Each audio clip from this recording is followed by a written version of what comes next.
ಸತ್ತ ಹೆಣಗಳನ್ನು ಸಮಾಧಿಯಿಂದ ಹೊರತೆಗೆದು ತಿಂದ ಇದ್ದ ಅರುಣ್. ಅದನ್ನು ನೋಡಿದ ಶ್ರೀನಿವಾಸ್ ಹೆದರಿಕೊಂಡು ತನ್ನ ಗೆಳೆಯನನ್ನು ಅಲ್ಲೇ ಬಿಟ್ಟು ಓಡಿ ಹೋಗ್ತಾನೆ. ಅನ್ನಮ್ಮ ದೇವಿಯ ರಥಯಾತ್ರೆ ಮುಗಿಸುವಷ್ಟರಲ್ಲಿ ರಾತ್ರಿ ತುಂಬ ಲೇಟ್ ಆಗಿಬಿಟ್ಟಿತ್ತು. ಅವರಿಗೆಲ್ಲ ತುಂಬ ಹಸಿವು ಬೇರೆ ಆಗ್ತಾ ಇತ್ತು. ಆದ್ದರಿಂದ ಅರುಣ್ ಮತ್ತು ವಿಜಯ್ ಇಬ್ಬರು ಒಂದು ಹೋಟೆಲ್ಗೆ ಹೋಗೋಣ ಅಂದುಕೊಳ್ತಾರೆ. ಆ ಹೋಟೆಲ್ಗೆ ಹೋಗುವ ಜಾಗದಲ್ಲಿ ತುಂಬ ದೊಡ್ಡದಾದ ಒಂದು ಅರಳಿ ಮರ ಇತ್ತು. ಆ ಮರದ ಬಳಿ ವಿಜಯ್ ಮತ್ತು ಅರುಣ್ ಇಬ್ಬರು ಕಾಯ್ತಾ ಇದ್ರು. ತಮ್ಮ ಗೆಳೆಯ ಶ್ರೀನಿವಾಸ್ ಬರ್ತಾನೆ. 3 ಜನ ಸೇರಿಕೊಂಡು ಹೋಟೆಲ್ಗೆ ಹೋಗೋಣ ಅಂತ. ಶ್ರೀನಿವಾಸ್ ಬರುವ ದಾರಿಯಲ್ಲಿ ಫಾರೆಸ್ಟ್ ಮತ್ತು ಒಂದು ಮುಸ್ಲಿಮರ ಸ್ಮಶಾನ ಕೂಡ ಇತ್ತು. ರಾತ್ರಿ ಶ್ರೀನಿವಾಸ್ ಆ ಕಾಡಿನ ರಸ್ತೆಯಲ್ಲಿ ಬರ್ತಾ ಇದ್ದ. ಆ ದಾರಿಗಳಲ್ಲಿ ಶ್ರೀನಿವಾಸ್ಗೆ ಏನೋ ಒಂದು ವಿಚಿತ್ರವಾದ ಶಬ್ದಗಳು ಕೇಳಿಸ್ತಾ ಇದ್ವು. ಒಳಗೊಳಗೆ ಅವನಿಗೆ ತುಂಬ ಭಯ ಕೂಡ ಆಗ್ತಾ ಇತ್ತು.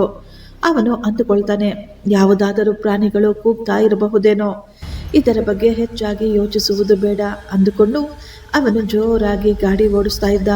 ಆದರೆ ಆ ಶಬ್ದಗಳು ಕೂಡ ಈಗ ಜೋರಾಗಿ ಕೇಳಿಸ್ತಾ ಇದ್ವು. ಅದರ ಬಗ್ಗೆ ಗಮನ ಕೊಡಬಾರ್ದು ಅಂತ ಅವನು ಎಷ್ಟೇ ಅಂದುಕೊಂಡ್ರು ಆ ಶಬ್ದಗಳು ಅವನ ಗಮನವನ್ನು ಸೆಳೀತಾ ಇದ್ವು. ಆದರೂ ಅವನು ಧೈರ್ಯವಾಗಿ ಬರ್ತಾ ಇದ್ದ. ತನ್ನ ಗೆಳೆಯರನ್ನು ಸೇರಿಕೊಳ್ಳಲು ಕೇವಲ 1 ಕಿಲೋಮೀಟರ್ನಷ್ಟು ಮಾತ್ರ ದೂರವಿತ್ತು.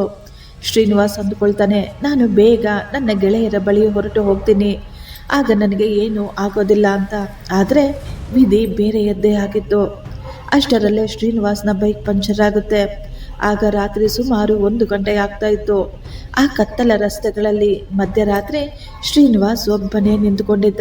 ಅಕ್ಕಪಕ್ಕದಲ್ಲಿ ಯಾರೂ ಜನ ಇರಲಿಲ್ಲ, ಯಾವುದೇ ರೀತಿಯ ಬೆಳಕು ಇರಲಿಲ್ಲ. ಅಲ್ಲಿನ ಪರಿಸ್ಥಿತಿಯನ್ನು ನೋಡಿ ಶ್ರೀನಿವಾಸ್ ತುಂಬ ಹೆದರ್ಕೊಬಿಡ್ತಾನೆ. ಅವನು ತನ್ನ ಮನೆ ದೇವರನ್ನು ನೆನೆಸಿಕೊಂಡು ತನಗೆ ನೆನಪಿದ್ದಂತಹ ಕೆಲವೊಂದು ಮಂತ್ರಗಳನ್ನು ಹೇಳಿಕೊಂಡು ಅವನು ತನ್ನ ಗಾಡಿಯನ್ನು ತಳ್ಳಿಕೊಂಡು ಸ್ನೇಹಿತರ ಬಳಿ ಹೋಗಲು ಪ್ರಯತ್ನ ಪಡ್ತಾ ಇದ್ದ. ಅವನು ತನ್ನ ಶಕ್ತಿಯನ್ನೆಲ್ಲ ಒಟ್ಟುಗೂಡಿಸಿಕೊಂಡು ತನ್ನ ಗಾಡಿ ತಳ್ತಾ ಇದ್ದ. ಆದರೆ ಅವನ ಬುಲೆಟ್ ಮಾತ್ರ ಮುಂದೆ ಹೋಗ್ತಾನೆ ಇರಲಿಲ್ಲ. ಆಗ ಶ್ರೀನಿವಾಸ್ ಅಂದ್ಕೊಳ್ತಾನೆ, ನನ್ನ ಸ್ನೇಹಿತರಿಗಾದರೂ ಫೋನ್ ಮಾಡಿ ವಿಷಯ ತಿಳಿಸೋಣ ಅಂತ. ತನ್ನ ಜೇಬಿನಿಂದ ಫೋನನ್ನು ಹೊರತೆಗಿತಾನೆ. ಅಷ್ಟರಲ್ಲೇ ವಿಜಯ್ ಫೋನ್ ಮಾಡ್ತಾ ಇದ್ದ. ಮಗ, ನನಗೆ ಸ್ವಲ್ಪ ಕೆಲಸ ಇದೆ, ನಾನು ಅರ್ಜೆಂಟಾಗಿ ಮನೆಗೆ ಹೋಗಬೇಕು. ಮನೆಯಿಂದ ಯಾಕೋ ಅಪ್ಪ ಪದೇ ಪದೇ ಫೋನ್ ಮಾಡ್ತಾ ಇದ್ದಾರೆ. ನಾನು ಮನೆಯ ಕಡೆ ಹೋಗ್ತಾ ಇದ್ದೀನಿ. ಅರುಣ್ ನಿನಗಾಗಿ ಅಲ್ಲೇ ಆ ಮರದ ಬಳಿ ಕಾಯ್ತಾ ಇದ್ದಾನೆ. ಅವನನ್ನು ಕರೆದುಕೊಂಡು ನೀನು ಬೇಗ ಬಂದ್ಬಿಡು ಅಂತ ಹೇಳ್ತಾ ಇದ್ರೆ ಮೊದಲೇ ಭಯದಲ್ಲಿದ್ದ ಶ್ರೀನಿವಾಸ್ ಈ ಮಾತುಗಳನ್ನು ಕೇಳಿ ಅವನಿಗಿನ್ನೂ ಗಾಬರಿಯಾಗ್ಬಿಡುತ್ತೆ. ಲೇ, ನನ್ನ ಗಾಡಿ ಪಂಚರ್ ಆಗಿದೆ ಕಣೋ ಅಂತ ಹೇಳಬೇಕು ಅಂತ ಬಾಯಿ ತೆಗಿತಾನೆ. ಆದರೆ ಅಷ್ಟರಲ್ಲೇ ಫೋನ್ ಕಟ್ಟಾಗ್ಬಿಟ್ಟಿತ್ತು. ಶ್ರೀನಿವಾಸ್ ಪದೇ ಪದೇ ವಿಜಯ್ಗೆ ಟ್ರೈ ಮಾಡ್ತಾನೆ ಇದ್ದ ಈ ವಿಷಯ ಹೇಳಲು. ಆದರೆ ಫೋನ್ ಮಾತ್ರ ರಿಂಗ್ ಆಗಲೇ ಇಲ್ಲ. ಅಲ್ಲಿ ಸಿಗ್ನಲ್ಲೇ ಹೊರಟು ಹೋಗಿತ್ತು. ಶ್ರೀನಿವಾಸ್ ಈಗ ನಿಧಾನವಾಗಿ ತನ್ನ ಬೈಕನ್ನು ತಳ್ಳಿಕೊಂಡು ಅರುಣ್ ಬಳಿ ಹೋಗಲು ಪ್ರಯತ್ನ ಪಡ್ತಾ ಇದ್ದ. ಸ್ವಲ್ಪ ದೂರ ಬೈಕ್ ತಳ್ಳಿದ ನಂತರ ಅವನಿಗೆ ತುಂಬ ಸುಸ್ತಾಗ್ಬಿಟ್ಟಿತ್ತು. ಅವನು ಅಂದುಕೊಳ್ತಾನೆ, ಯಾಕಪ್ಪ ಈ ಬುಲೆಟ್ ತಗೊಂಡೆ, ಇದು ತುಂಬ ಭಾರ ಇದೆ, ನನ್ನಿಂದ ತಳ್ಳಲು ಆಗ್ತಾ ಇಲ್ಲ ಅಂತ ಅವನು ಬೈಕನ್ನು ಅಲ್ಲೇ ಸೈಡ್ಗೆ ನಿಲ್ಲಿಸಿ ಸ್ವಲ್ಪ ಸಮಯ ಬೈಕ್ ಪಕ್ಕದಲ್ಲೇ ನಿಂತುಕೊಂಡು ಉಸಿರು ತಗೊಳ್ತಾ ಇದ್ದ. ಆಗಲೇ ಅವನು ನೋಡ್ತಾನೆ, ಸ್ವಲ್ಪ ದೂರದಲ್ಲಿ ಒಂದು ಬೀದಿ ದೀಪ ಉರಿತಾ ಇತ್ತು.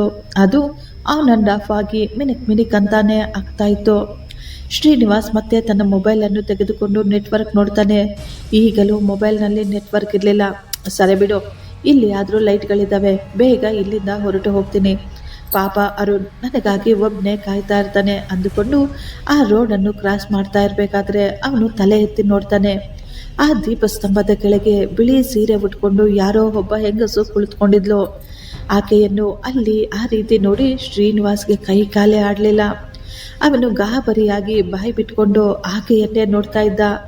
ಕೇವಲ 3-4 ನಿಮಿಷದ ನಂತರ ಆ ಮಹಿಳೆ ಅದೇ ದಾರಿಯಲ್ಲಿ ಆ ಮರದ ಕಡೆ ನಡೆದುಕೊಂಡು ಹೋಗಲು ಶುರು ಮಾಡ್ತಾಳೆ. ಇದನ್ನೆಲ್ಲ ನೋಡಿ ಶ್ರೀನಿವಾಸ್ಗೆ ತುಂಬ ಹೆದರಿಕೆ ಆಗೋಗುತ್ತೆ. ಅವನಿಗೆ ಅರ್ಥವಾಗಿತ್ತು, ಇವಳು ಹೆಣ್ಣಲ್ಲ ಅಂತ. ಅವನು ತಲೆಯಲ್ಲಿ ಈಗ ಅರುಣ್ ಮುಖ ಮಾತ್ರ ಕಾಣಿಸ್ತಾ ಇತ್ತು. ಇಂತಹ ಸಮಯದಲ್ಲಿ ಅವನನ್ನು ಒಬ್ಬನನ್ನೇ ಅಲ್ಲಿ ಬಿಡುವುದು ಸರಿಯಲ್ಲ. ನಾನು ಬೇಗ ಅರುಣ್ ಬಳಿ ಹೋಗಿ ಸೇರ್ಕೋಬೇಕು ಅಂತ ಅವನು ತನ್ನ ಗಾಡಿಯನ್ನು ತಳ್ಳಿಕೊಂಡು ಮುಂದೆ ಹೋಗ್ತಾನೆ. ಆಗಲೇ ಒಂದು ವಿಚಿತ್ರವಾದ ಭಯಾನಕ ಅನುಭವ ಅವನಿಗಾಗುತ್ತೆ. ಶ್ರೀನಿವಾಸ್ ನೋಡ್ತಾನೆ, ಬೀದಿ ದೀಪದ ಬೆಳಕಿನಲ್ಲಿ ಆ ಬೆಂಚಿನ ನೆರಳು ದೊಡ್ಡದಾಗಿ ಆ ರೋಡ್ನಲ್ಲೆಲ್ಲ ಹರಡ್ಕೊಂಡಿತ್ತು. ಶ್ರೀನಿವಾಸ್ ಈಗ ತನ್ನ ಮುಂದೆ ಹಿಂದೆ ನೋಡಿಕೊಳ್ತಾನೆ. ಶ್ರೀನಿವಾಸ್ ಮತ್ತು ಅವನ ಗಾಡಿಯ ನೆರಳು ಅಲ್ಲಿ ಎಲ್ಲೂ ಕಾಣಿಸೋದೇ ಇಲ್ಲ. ಆ ಹೆಂಗಸು ಶ್ರೀನಿವಾಸ್ಗಿಂತ ಸ್ವಲ್ಪ ಮುಂದೆ ನಡೆದುಕೊಂಡು ಹೋಗ್ತಾ ಇದ್ಲು. ಶ್ರೀನಿವಾಸ್ ತುಂಬ ಗಾಬರಿಯಾಗಿದ್ದ. ನನ್ನ ನೆರಳು ಯಾಕೆ ನನಗೆ ಕಾಣಿಸ್ತಾ ಇಲ್ಲ ಅಂತ ಅವನು ತುಂಬ ಹೆದರ್ಕೊಳ್ತಾನೆ. ಅವನಿಗೆ ಗೊತ್ತಾಗಲಿಲ್ಲ ನನ್ನ ನೆರಳು ಎಲ್ಲೋಯ್ತು, ಯಾಕೆ ನನ್ನ ನೆರಳು ಕಾಣಿಸ್ತಾ ಇಲ್ಲ ಅಂತ. ಶ್ರೀನಿವಾಸ್ಗೆ ತುಂಬ ಗಾಬರಿಯಾಗಿತ್ತು. ಅವನ ಮನಸ್ಸಿಗೆ ಏನೋ ಕೆಟ್ಟದ್ದು ತೋಚ್ತಾ ಇತ್ತು. ಶ್ರೀನಿವಾಸ್ ತಕ್ಷಣ ತನ್ನ ಗಾಡಿಯನ್ನು ಅಲ್ಲೇ ಬಿಟ್ಟು ಜೋರಾಗಿ ಓಡಲು ಶುರು ಮಾಡ್ತಾನೆ ತನ್ನ ಗೆಳೆಯನ ಬಳಿ. ಆದರೆ ದಾರಿ ಮಧ್ಯೆ ಶಿವು ಕಾಣಿಸ್ತಾನೆ. ಶಿವು ಸ್ವಲ್ಪ ಮಾನಸಿಕ ಅಸ್ವಸ್ಥನಾಗಿದ್ದ. ಅವನು ತಕ್ಷಣ ಶ್ರೀನಿವಾಸ್ಗೆ ಅಡ್ಡ ಬಂದು ಅವನನ್ನು ನಿಲ್ಲಿಸ್ತಾನೆ. ಶಿವು ಕೇಳ್ತಾನೆ, ಏಯ್, ಇಷ್ಟು ರಾತ್ರಿಯಲ್ಲಿ ಎಲ್ಲಿಗೋ ಹೋಗ್ತಾ ಇದೆಯಾ ಅಂತ. ಶ್ರೀನಿವಾಸ್ ಹೇಳ್ದ, ನನ್ನ ಗೆಳೆಯ ಅಲ್ಲಿ ನಿಂತ್ಕೊಂಡು ಆ ಅರಳಿ ಮರದ ಬಳಿ ನನಗಾಗಿ ಕಾಯ್ತಾ ಇದ್ದಾನೆ, ನಾನು ಅವನ ಬಳಿ ಹೋಗ್ತಾ ಇದ್ದೀನಿ ಅಂತ. ಆಗ ಶಿವು ಹೇಳ್ದ, ಬೇಡ ಬೇಡ, ಈಗ ನೀನು ಅಲ್ಲಿ ಹೋಗಬೇಡ. ನೀನೇನಾದರೂ ನನ್ನ ಮಾತು ಧಿಕ್ಕರಿಸಿ ಅಲ್ಲಿ ಹೋದರೆ ನಿನಗೆ ಒಳ್ಳೆಯದಾಗೋದಿಲ್ಲ. ನೀನು ಸೈಲೆಂಟಾಗಿ ದೇವಸ್ಥಾನಕ್ಕೆ ಹೋಗಿ ಈ ರಾತ್ರಿ ಅಲ್ಲೇ ಇರೋ, ಆ ಮರದ ಬಳಿ ಮಾತ್ರ ಹೋಗಬೇಡ ಅಂತ ಎಚ್ಚರಿಸ್ತಾನೆ. ಶ್ರೀನಿವಾಸ್ಗೆ ಅನಿಸುತ್ತೆ, ಇವನೊಬ್ಬ ಹುಚ್ಚ, ಎಲ್ಲರಿಗೂ ಇದೇ ರೀತಿ ಮಾಡ್ತಾ ಇರ್ತಾನೆ, ಇವನ ಮಾತು ಕೇಳೋ ಅವಶ್ಯಕತೆ ಇಲ್ಲ ಎಂದುಕೊಂಡು ಶ್ರೀನಿವಾಸ್ ಆ ಮರದ ಬಳಿ ಹೋಗ್ತಾನೆ. ಮರದ ಬಳಿ ಹೋಗ್ತಾ ಇರಬೇಕಾದ್ರೆ ಶ್ರೀನಿವಾಸ್ ನೋಡ್ತಾನೆ, ಅರುಣ್ ಅಲ್ಲೇ ಮರದ ಬಳಿ ನಿಂತ್ಕೊಂಡಿದ್ದ. ಅರುಣನ್ನು ಅಲ್ಲಿ ನೋಡಿ ಶ್ರೀನಿವಾಸ್ಗೆ ಸ್ವಲ್ಪ ಧೈರ್ಯ ಬರುತ್ತೆ. ಓ ದೇವ್ರೆ, ನನ್ನ ಗೆಳೆಯ ಸೇಫ್ ಆಗಿದ್ದಾನೆ ಅಂತ ಅವನು ಮನಸ್ಸಿನಲ್ಲೇ ಅಂದುಕೊಳ್ತಾನೆ. ಶ್ರೀನಿವಾಸ್ ಈಗ ಅರುಣ್ ಬಳಿ ಹೋಗಿ, ನಡೆಯೋ ಮನೆಗೆ ಹೋಗೋಣ, ನನ್ನ ಗಾಡಿ ಮಧ್ಯೆ ದಾರಿಯಲ್ಲೇ ಕೆಟ್ಟೋಯ್ತು, ಅದಕ್ಕೆ ನಾನು ಬರೋದಕ್ಕೆ ಸ್ವಲ್ಪ ಲೇಟ್ ಆಗೋಯ್ತು, ಈಗ ನಾವಿಬ್ಬರು ನಡೆದುಕೊಂಡೇ ಹೋಗಬೇಕು ಅಂತ ಹೇಳುತ್ತಾ ಅರುಣ್ ಬಳಿ ಹೋಗಿ ಅವನ ಕೈ ಹಿಡಿದುಕೊಳ್ತಾನೆ.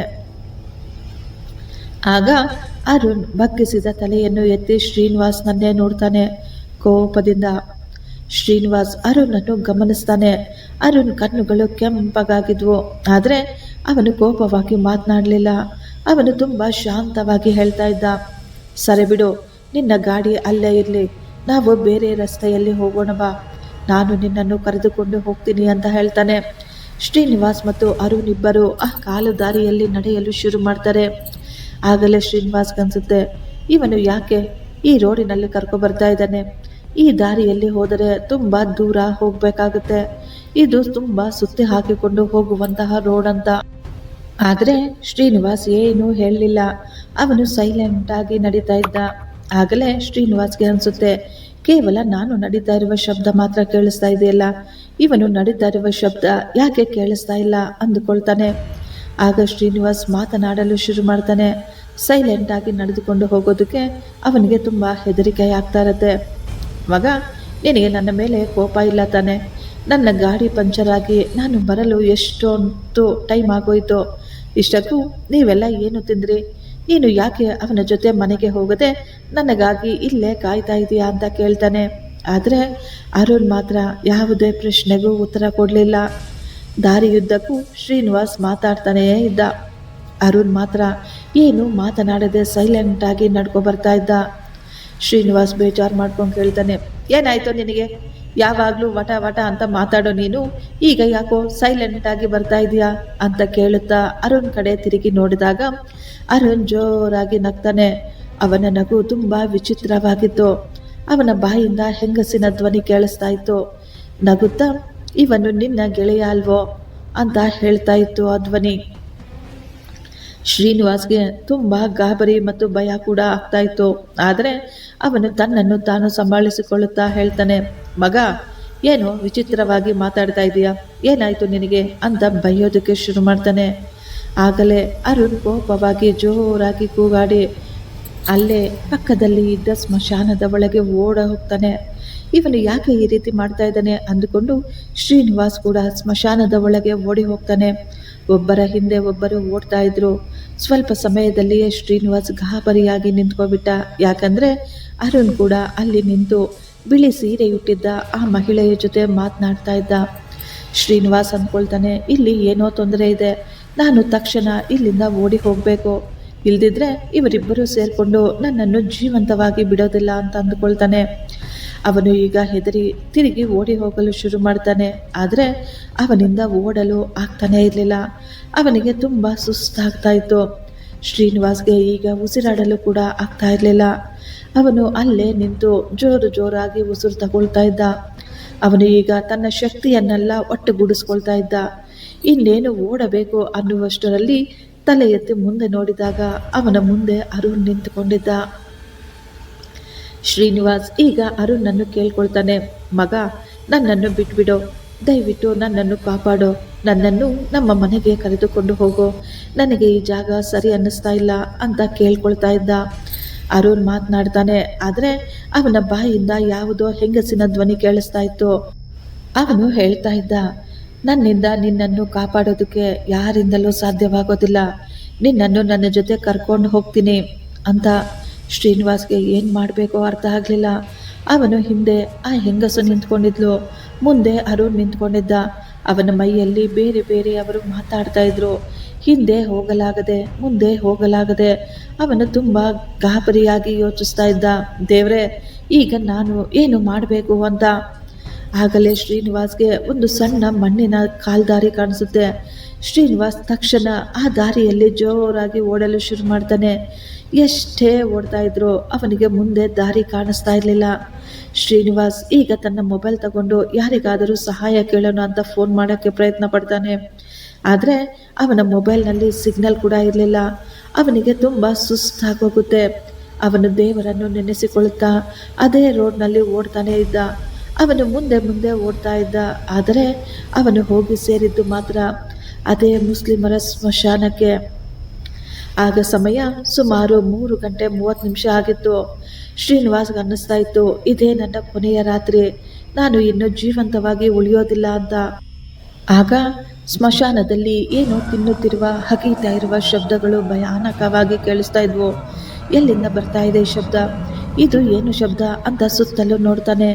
ಆಗ ಅಲ್ಲೇ ಸ್ವಲ್ಪ ದೂರದಲ್ಲಿ ಕುಳಿತುಕೊಂಡಿದ್ದ ಅರುಣ್. ಅಲ್ಲಿ ಆ ಸಮಾಧಿಯ ಬಳಿ ಅರುಣ್ ಒಂದು ಶವವನ್ನು ಹೊರತೆಗೆದು ತಿಂದ ಕುಳಿತುಕೊಂಡಿದ್ದ. ಇದನ್ನು ನೋಡಿದ ತಕ್ಷಣ ಶ್ರೀನಿವಾಸ್ ಭಯದಿಂದ ಜೋರಾಗಿ ಕೂಗ್ತಾನೆ, ಏಯ್, ಏನೋ ಮಾಡ್ತಾ ಇದೀಯ ನೀನು ಅಂತ. ಆದರೆ ಅವನ ಬಾಯಿಯಿಂದ ಮಾತೇ ಹೊರಗೆ ಬರ್ತಾ ಇರಲಿಲ್ಲ.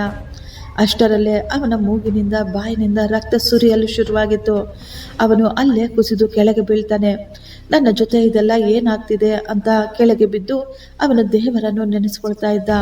ಸ್ಮಶಾನದಲ್ಲಿ ಆ ಭಯಾನಕ ಸನ್ನಿವೇಶಗಳ ಮಧ್ಯೆ ಅವನು ಅಲ್ಲೇ ನೆಲದ ಮೇಲೆ ಕುಳಿತುಕೊಂಡು ಮೃತ್ಯುಂಜಯ ಮಂತ್ರವನ್ನು ಜಪಿಸಲು ಶುರು ಮಾಡ್ತಾನೆ. ಮಂತ್ರ ಜೋರಾಗಿ ಜಪಿಸುತ್ತಾ ಸ್ಮಶಾನದಿಂದ ಹೊರಗೆ ಓಡಿ ಬಂದ್ಬಿಡ್ತಾನೆ. ತಾನು ಓಡಿ ಬಂದ ಅದೇ ದಾರಿಯಲ್ಲಿ ಈಗ ಅವನು ಜೋರಾಗಿ ಓಡ್ತಾ ಇದ್ದ. ಮಂತ್ರ ಹೇಳ್ತಾ ಜೋರಾಗಿ ಓಡ್ತಾ ಇರಬೇಕಾದ್ರೆ ಆ ರೋಡ್ನಲ್ಲಿ ಯಾವುದೋ ಒಂದು ಕಾರು ಶ್ರೀನಿವಾಸ್ಗೆ ಡಿಕ್ಕಿ ಹೊಡೆಯುತ್ತೆ. ಅವನು ಅಲ್ಲೇ ರೋಡ್ ಪಕ್ಕದಲ್ಲೇ ಪ್ರಜ್ಞೆ ಇಲ್ಲದೆ ಬಿದ್ದು ಬಿಡ್ತಾನೆ. ಅವನಿಗೆ ಪ್ರಜ್ಞೆ ಬಂದಾಗ ಅವನು ಆಸ್ಪತ್ರೆಯಲ್ಲಿ ಇದ್ದ.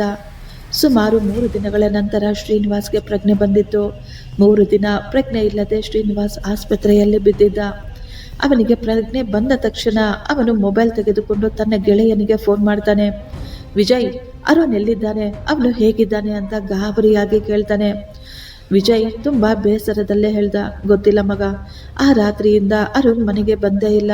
ಅವನ ಫೋನ್ ಕೂಡ ನಾಟ್ ರೀಚಬಲ್ ಇದೆ. ಅವನು ಯಾರಿಗೂ ಸಿಕ್ಕಿಲ್ಲ. ಅವನು ಎಲ್ಲಿ ಹೋದ್ನೋ ಯಾರಿಗೂ ಗೊತ್ತಾಗಲಿಲ್ಲ ಅಂತ ಹೇಳ್ತಾನೆ. ಈ ಮಾತುಗಳನ್ನು ಕೇಳಿ ಶ್ರೀನಿವಾಸ್ ತುಂಬ ಭಯಪಟ್ಕೊಳ್ತಾನೆ. ಶ್ರೀನಿವಾಸ್ಗೆ ಪ್ರಜ್ಞೆ ಬಂದಿದೆ ಎಂದು ಗೊತ್ತಾದ ಮೇಲೆ ಅರುಣ್ ತಂದೆ ತಾಯಿ ಕೂಡ ಹಾಸ್ಪಿಟ್ಲಿಗೆ ಬರ್ತಾರೆ ಅವನನ್ನು ನೋಡ್ಲು. ಅರುಣ್ ಅವರ ತಾಯಿ ಅಳುತ್ತಾ ಶ್ರೀನಿವಾಸ್ನನ್ನು ಕೇಳ್ತಾರೆ, ಶ್ರೀನಿವಾಸ್ ಮಗ, ನೀನು ಅರುಣನ್ನು ಎಲ್ಲಿ ಬಿಟ್ಟೆ? ಅವನು ಇನ್ನೂ ಮನೆಗೆ ಬರಲೇ ಇಲ್ಲ. ನಾವು ಪೊಲೀಸ್ ಸ್ಟೇಷನ್ಗೆ ಕೂಡ ಹೋಗಿ ಕಂಪ್ಲೇಂಟ್ ಕೊಟ್ಟಿದ್ದೀವಿ, ಆದರೆ ಯಾವುದೇ ಉಪಯೋಗವಾಗಿಲ್ಲ. ಮಗ, ದಯವಿಟ್ಟು ಹೇಳು, ನೀನು ಅವನನ್ನು ಎಲ್ಲಿ ಬಿಟ್ಟೆ ಅಂತ ಕೇಳ್ಕೊಳ್ತಾ ಇದ್ರು. ಅವರ ಮಾತುಗಳನ್ನು ಕೇಳಿ ಶ್ರೀನಿವಾಸ್ ತುಂಬ ನೊಂದುಕೊಳ್ತಾನೆ. ಅವನಿಗೆ ಅರ್ಥವಾಗಲಿಲ್ಲ, ನಾನು ಇವರಿಗೆ ಏನಂತ ಹೇಳಬೇಕು, ಹೇಗೆ ಹೇಳಬೇಕು ಅಂತ. ಅವನು ಏನೂ ಹೇಳಲಿಲ್ಲ. ನನಗೇನು ನೆನಪಿಲ್ಲ ಅಂತ ಅವನು ಸುಮ್ಮನಾಗಿ ಬಿಡ್ತಾನೆ. 1 ವಾರದ ನಂತರ ಅರುಣ್ ತಮ್ಮ ಮನೆಯ ಸ್ವಲ್ಪ ದೂರದಲ್ಲೇ ಆ ಕಾಡಿನ ಮೂಲೆಯಲ್ಲಿ ಕಾಣಿಸ್ತಾನೆ. ಅವನನ್ನು ಕೆಲವರು ಗುರುತು ಹಿಡಿದು ಅವನ ವಿಷಯ ಮನೆಗೆ ತಿಳಿಸ್ತಾರೆ. ಅರುಣ್ ಮನೆಯವರೆಲ್ಲ ಅವನ ಗುರುತು ಹಿಡಿದಿದ್ರು. ಎಲ್ಲರೂ ಅವನನ್ನು ಸತ್ತು ಹೋಗಿದ್ದಾನೆ ಅಂತ ಅಂದ್ಕೋಬಿಟ್ಟಿದ್ರು. ಪೊಲೀಸ್ನವರು ಅರುಣನ್ನು ಆಸ್ಪತ್ರೆಗೆ ತೆಗೆದುಕೊಂಡು ಹೋಗ್ತಾರೆ. ಮನೆಯವರೆಲ್ಲ ಅಂದುಕೊಳ್ತಾರೆ ತಮ್ಮ ಮಗ ಇನ್ನೂ ಬದುಕಿಲ್ಲ, ಅವನು ಸತ್ತು ಹೋಗಿದ್ದಾನೆ ಅಂತ. ಆದರೆ ಆಸ್ಪತ್ರೆಯಲ್ಲಿ ಡಾಕ್ಟರ್ ಹೇಳ್ತಾರೆ ಇವನು ಇನ್ನೂ ಬದುಕೇ ಇದ್ದಾನೆ ಅಂತ. ಅರುಣ್ಗೆ ಈಗ ಟ್ರೀಟ್ಮೆಂಟ್ ಕೂಡ ಶುರು ಮಾಡಿದ್ರು. ಮಗನನ್ನು ಜೀವಂತವಾಗಿ ನೋಡಿ ಆ ತಂದೆ ತಾಯಿ ತುಂಬ ಸಂತೋಷ ಪಡ್ತಾರೆ. ಅರುಣ್ ಹಾಸ್ಪಿಟಲ್ನಿಂದ ಡಿಸ್ಚಾರ್ಜ್ ಆಗಿ ಮನೆಗೆ ಬಂದ ನಂತರ ಶ್ರೀನಿವಾಸ್ ಅರುಣ್ಣನ್ನು ನೋಡಲು ಅವರ ಮನೆಗೆ ಹೋಗ್ತಾನೆ. ವಿಜಯ್ನನ್ನು ಕೂಡ ಜೊತೆಯಲ್ಲಿ ಕರೆದುಕೊಂಡು ಮನೆಯಲ್ಲಿ ಅರುಣ್ಣನ್ನು ನೋಡಿ ಶ್ರೀನಿವಾಸ್ಗೆ ತುಂಬ ಭಯವಾಗುತ್ತೆ. ಮಾರನೆಯ ದಿನ ರಾತ್ರಿ ಸುಮಾರು 12 ಗಂಟೆಯ ಸಮಯದಲ್ಲಿ ಅರುಣ್ ಮನೆಯಿಂದ ಶ್ರೀನಿವಾಸ್ಗೆ ಒಂದು ಫೋನ್ ಬಂದಿತ್ತು. ಅರುಣ್ ಅವರ ಅಮ್ಮ ಫೋನ್ನಲ್ಲಿ ಮಾತನಾಡ್ತಾ ಇದ್ರು. ಅವರು ಹೇಳ್ತಾ ಇದ್ರು ಅರುಣ್ ಯಾಕೋ ತುಂಬ ವಿಚಿತ್ರವಾಗಿ ನಡ್ಕೊಳ್ತಾ ಇದ್ದಾನೆ. ಅರುಣ್ಣನ್ನು ಮದುವೆ ಮಾಡಿಕೊಳ್ಳುವ ಯುವತಿ ರಮ್ಯಾ ಅರುಣ್ಗೆ ಅತ್ತೆ ಮಗಳೇ ಆಗಬೇಕಿತ್ತು. ರಮ್ಯಾ ಅರುಣ್ಣನ್ನು ನೋಡಲು ಬಂದಾಗ ಅವನು ವಿಚಿತ್ರವಾಗಿ ನಡ್ಕೊಳ್ತಾ ಇದ್ದ ಅವಳ ಜೊತೆ. ಅವಳನ್ನು ವಾಸನೆ ನೋಡುತ್ತಾ ಅವಳನ್ನು ಮುಟ್ಟಿ ಮುಟ್ಟಿ ನೋಡ್ತಾ ಕೇಳ್ತಾ ಇದ್ದ ನೀವೆಲ್ಲ ಮನುಷ್ಯರೇನಾ ಅಂತ. ಆ ರೀತಿ ಹೇಳಿ ನಂತರ ಅವನು ಪ್ರಜ್ಞೆ ತಪ್ಪಿ ಬಿದ್ದು ಬಿಡ್ತಾನೆ. ಸುಮಾರು ಅರ್ಧ ಗಂಟೆಯ ನಂತರ ಅವನು ಮತ್ತೆ ಎದ್ದು ಅಡಿಗೆ ಮನೆಗೆ ಹೋಗಿ ಒಂದು ಚಾಕುವನ್ನು ತೆಗೆದುಕೊಂಡು ಬಂದು ಎಲ್ಲರನ್ನು ಕೊಲ್ಲಲು ಪ್ರಯತ್ನ ಪಟ್ಟಿದ್ದ. ಅವನ ಕೈಗೆ ಯಾರೂ ಸಿಗದಿದ್ದಾಗ ಅದೇ ಚಾಕುವಿನಿಂದ ತನ್ನ ಕೈಯನ್ನು ಗಾಯ ಮಾಡಿಕೊಳ್ತಾ ಇದ್ದಾನೆ. ಅವನನ್ನು ಆ ರೀತಿ ನೋಡಿ ನನಗೆ ತುಂಬ ಭಯವಾಗ್ತಾ ಇದೆ, ನಮಗೆ ಅರ್ಥವಾಗ್ತಿಲ್ಲ ನಾವು ಈಗ ಏನು ಮಾಡಬೇಕು ಅಂತ. ಅವನು 2-3 ದಿನದಿಂದ ಪ್ರತಿದಿನ ಇದೇ ರೀತಿ ಮಾಡ್ತಾ ಇದ್ದಾನೆ. ಅದಕ್ಕೆ ಇವತ್ತು ನಾನು ನಿನಗೆ ಫೋನ್ ಮಾಡ್ತಾ ಇದ್ದೀನಿ ಅಂತ ಹೇಳ್ತಾರೆ. ಈ ಮಾತುಗಳನ್ನು ಕೇಳಿ ಶ್ರೀನಿವಾಸ್ ತುಂಬ ಹೆದರ್ಕೊಬಿಡ್ತಾನೆ. ಅವನಿಗೆ ಏನು ಹೇಳಬೇಕೋ ಅರ್ಥವಾಗಲಿಲ್ಲ. ಶ್ರೀನಿವಾಸ್ ಏನೂ ಹೇಳಲಿಲ್ಲ. ಇತ್ತೀಚೆಗೆ ಅರುಣ್ ತುಂಬ ವಿಚಿತ್ರವಾಗಿ ನಡೆದುಕೊಳ್ತಾ ಇದ್ದ. ಅವನು ತುಂಬ ಭಯಾನಕವಾಗಿ ಬದಲಾಗ್ತಾ ಇದ್ದ. ಅರುಣ್ ಅವರ ಅಪ್ಪ ಈಗ ಒಬ್ಬ ಮಂತ್ರವಾದಿಯನ್ನು ಮನೆಗೆ ಕರ್ಕೊಬರ್ತಾರೆ. ಆ ಮಂತ್ರವಾದಿ ಅರುಣ್ನ ಮುಖವನ್ನು ನೋಡಿದ ತಕ್ಷಣ ಹೇಳಿದ್ರು ಇವನ ಮೈಯೊಳಗೆ ಒಬ್ಬ ರಾಕ್ಷಸ ಇದ್ದಾನೆ, ಅವನು ಇವನ ದೇಹವನ್ನು ಸೇರ್ಕೊಬಿಟ್ಟಿದ್ದಾನೆ. ಅವನಿಂದ ಮುಕ್ತಿ ಪಡೆಯಬೇಕು ಅಂದರೆ ಅರುಣ್ಗೆ ತುಂಬ ಪ್ರಿಯವಾದ ಒಬ್ಬರನ್ನು ಬಲಿ ಕೊಡಬೇಕು ಅಂತ ಹೇಳ್ತಾರೆ ಆ ಮಂತ್ರವಾದಿ. ಈಗ ಆ ಮಂತ್ರವಾದಿಯ ಜೊತೆ ಅರುಣ್ ತಂದೆ ತಾಯಿ ಸೇರಿಕೊಂಡು ಒಂದು ಭಯಾನಕವಾದ ಕೆಲಸ ಮಾಡಲು ಮುಂದಾಗ್ಬಿಟ್ಟಿದ್ರು. ತಮ್ಮ ಮಗನನ್ನು ಬದುಕಿಸಿಕೊಳ್ಳಲು ಅವರು ಆ ನೀಚವಾದ ಕೆಲಸಕ್ಕೆ ಕೈ ಹಾಕಿದ್ರು. ಅರುಣ್ ತಾಯಿ ಈಗ ಅರುಣ್ ಪ್ರೀತಿಸಿದ ಹುಡುಗಿಗೆ ಅಂದರೆ ತನ್ನ ಅಣ್ಣನ ಮಗಳು ರಮ್ಯಾಗೆ ಫೋನ್ ಮಾಡ್ತಾರೆ.